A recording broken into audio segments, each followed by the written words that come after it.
다음 주에 시험 보면 되고요. 시험은 기존에 하던 방식하고 똑같습니다. 지난 중간고사 때 하던 방식하고 똑같고, 지금부터는 한 20분 내지 30분 동안 뭐 형식적으로는 내가 8월 31일 날 인테를 정리를 하지만 다음 주까지만 나오고 강의는 이번 주가 마지막이기 때문에 후배나 후손 여러분들에게 몇 가지 사항을 전해주고 나가는 게 예의가 아닌가 해서 이렇게 몇 가지를 정리를 했습니다. 중간에 혹은 나중에 질문이 있으면은 해서 여러분들이 좀 얻어가는 게 있으면 좋겠습니다. 주제는 여러분 한 번 사는 인생이니까 열심히 꿈을 갖고 사세요 이런 얘기는 아닙니다. 내가 생각했던 내용들을 좀 정리한 거니까. 첫 번째는 내가 무엇으로 구성이 되어 있느냐에 대한 질문을 해보는 거예요. 그래서 여러분들이 혹시 여러분들의 구성이 내 몸이다 라고 생각하는 학생이 혹시 아직까지 있으면 그렇지 않다라고 하는 얘기를 해주고 싶은 거예요.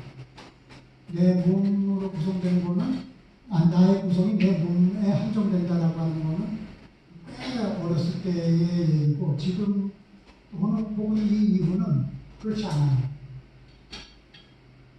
여기 영혼이라고 썼는데 영혼은 가치관이라고 내가 해석을 하는데, 가치관에 따라서 내가 가지고 있는 무엇을 이렇게 쓸 수 있고 이렇게 쓸 수가 있어요. 요즘 연예인인데 연예인이 돈이 많으면 기부를 하는 사람이 있고 마약을 하는 사람이 있어요. 그렇게 가치관에 따라 달라요. 그래서 여러분들이 가정이나 사회나 금융까지가 여러분들의 구성 요소다라고 하는 것을 알려주고, 그것은 마지막 페이지에 다시 정리를 하겠습니다. 인간은 성선설이냐 성악설이냐에 대한 걸 내가 생각해 봤어요. 성선설인 것 같기도 해요. 왜냐하면 우물가에 누가 이렇게 애기가 가면 못 가게 하잖아요. 죽을까봐. 그런데 성악설 보면은 러시아 우크라이나 전쟁이 일어나면 좀 안 됐기도 했는데 약간의 또 재미 요소가 있어요. 그런 걸 봐서 성악설도 맞긴 맞는데, 성선설이냐 성악설이냐라고 하는 것이 자주 일어나지는 않는 것 같아요.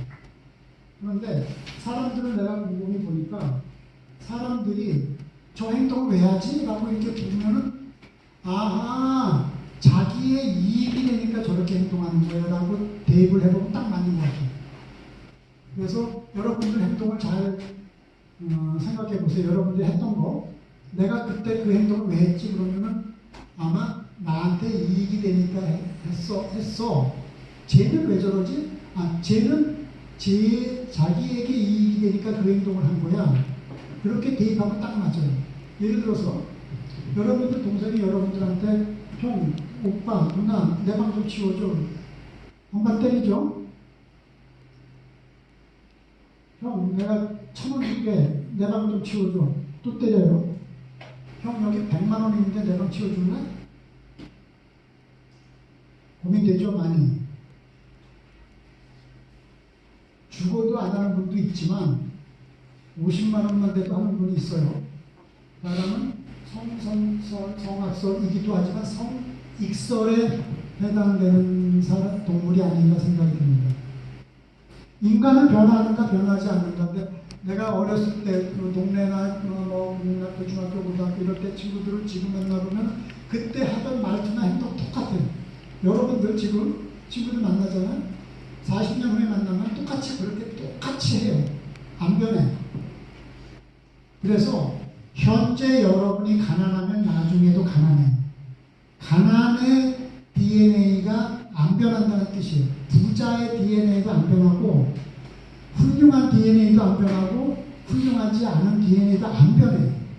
인간은 변하자. 딱 하나에 의해서 변할 수가 있어요. 자기가 쓰는 단어를 무엇으로 인위적으로 그 단어를 쓰느냐에 따라서 어느 정도 변화할 수 있어요. 그래서 현재 본인이 나 좀 가난한 것 같아. 그러면 가난하지 않게 살고 싶은데 부자들은 어떤 단어를 쓸지를 한번 좀 탐구를 해봐요.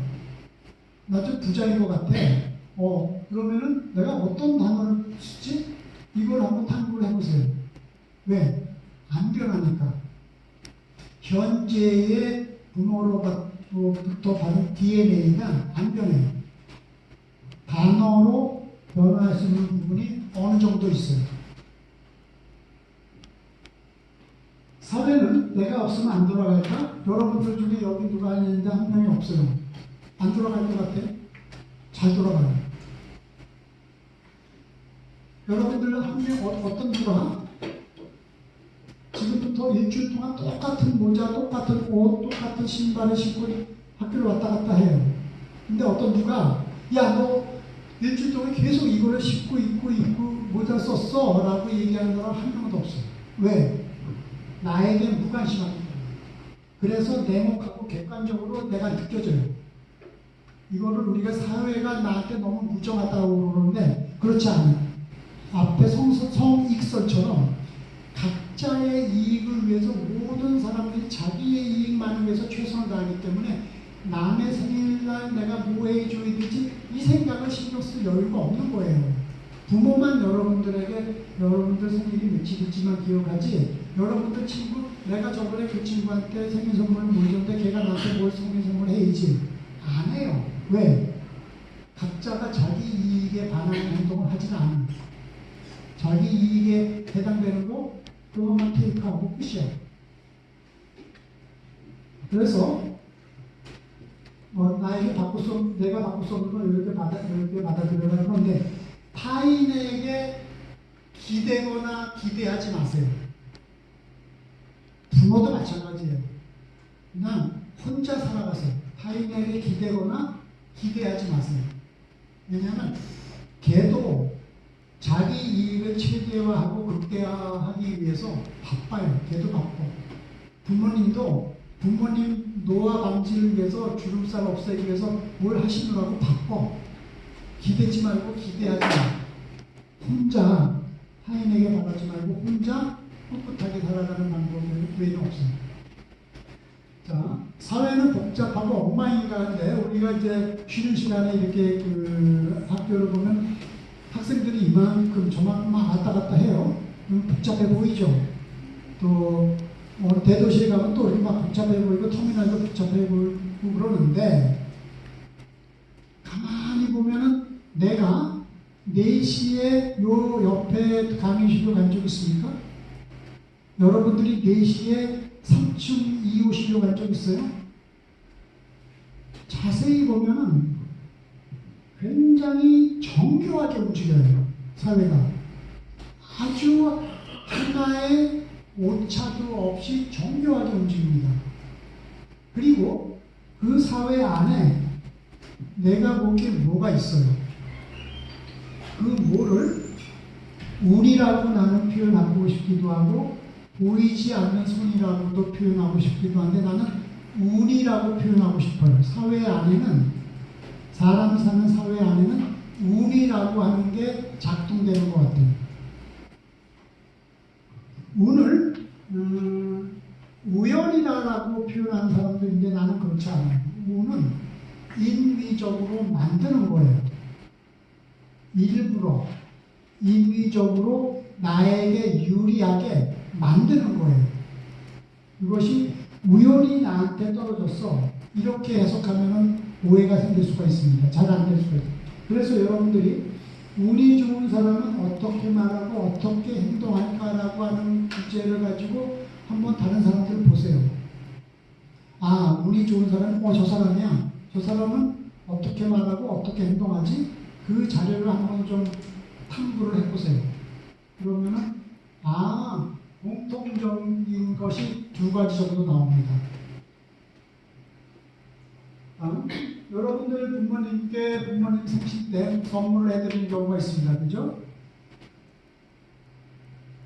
부모님 좋아하세요. 그죠? 나도 내 생일날 내 아들, 딸들이 뭐 해주면 나도 기분 좋아요. 그런데 더 기분 좋아야 하는 게 있어. 그러니까 걔네들이 밥 사주고 걔네들이 물건 사주고 하는 거에 대해서 땡큐야.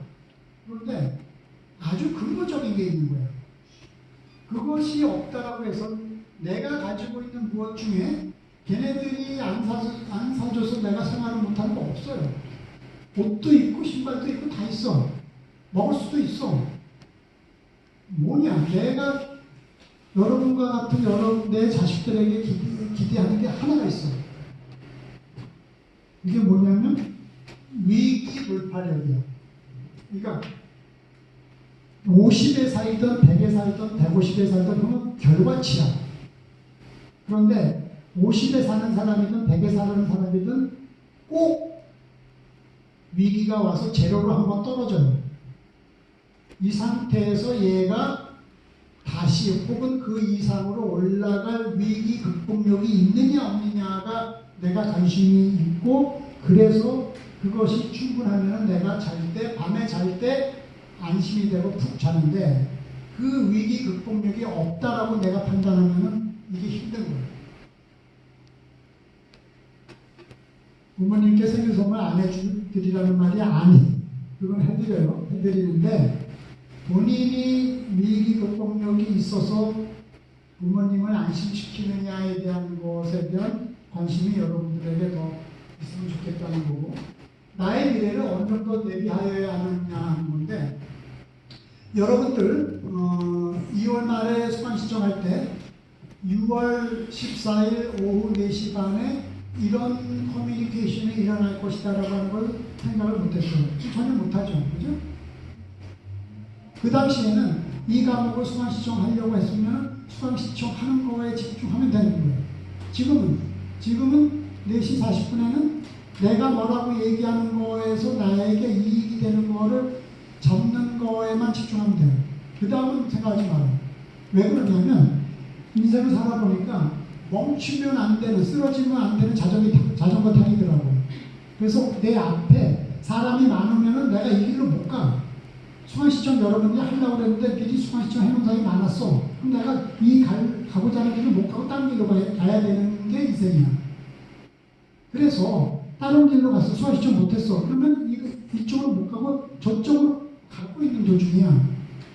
그런데 1년 후, 2년 후, 3년 후에 어떻게 할 것이다? 그건 절대 신경 쓰지 마.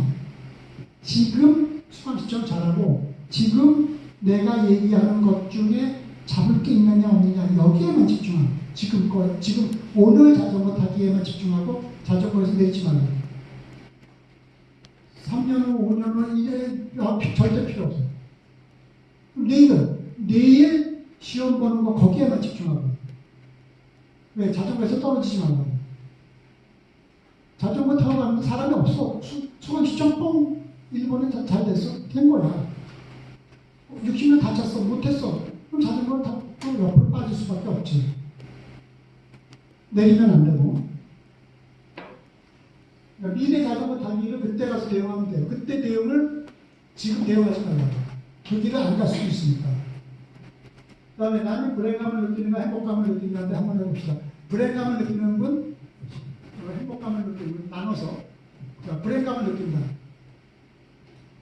어제 오늘 나는 행복감을 느낀다. 오케이, 좋습니다. 우리는 불행감을 느끼게 계속 상대적 비교로 강요당해요. 특히 언제 그러냐면 내가 결핍된 부분 뭐가 있어. 근데 그거를 충족하고 사는 누가 있어. 그러면 걔는 행복한 것 같고 나는 불행한 걸로 느껴. 근데 걔한테 가가지고 너 이거 갖고 있으니까 행복하지? 저는 모르겠는데 나는 이게 없어. 너 이거 갖고 있잖아. 나한테 행복하다고 질문하는 거야. 나는 결핍된 거에 집중하는데 걔는 내가 갖고 있잖아. 그것을 갖고 있음에도 그가 갖고 있지 못한 것을 내가 갖고 있을 때 나에게 행복감을 느끼지 않냐라고 나에게 질문하는 거야. 이 상대적 비교를 계속 강요당해요. 대응하는 게 뭐가 있냐면 1년이든 연수든 월이든 주든 하루든 쭉 상승하는 우상향하는 그거를 하나 만들어봐요. 본인이 잘 생각해서.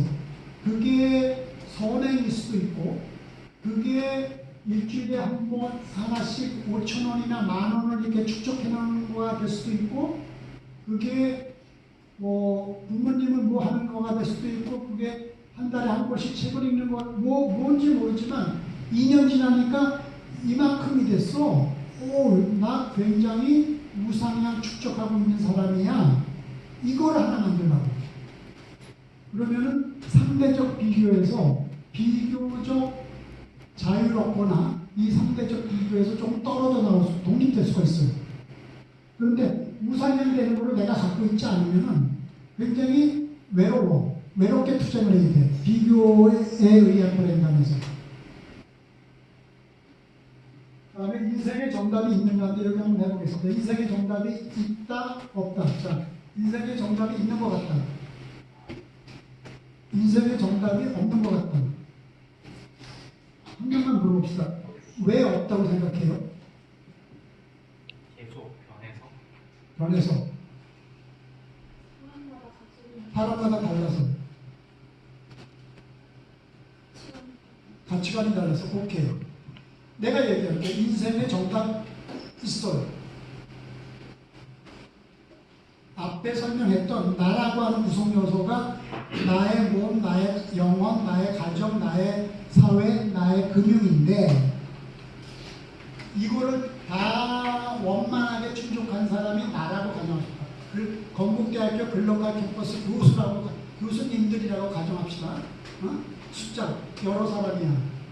그런데 서울의 서울여고 앞에 노숙자가 여러 명 있어.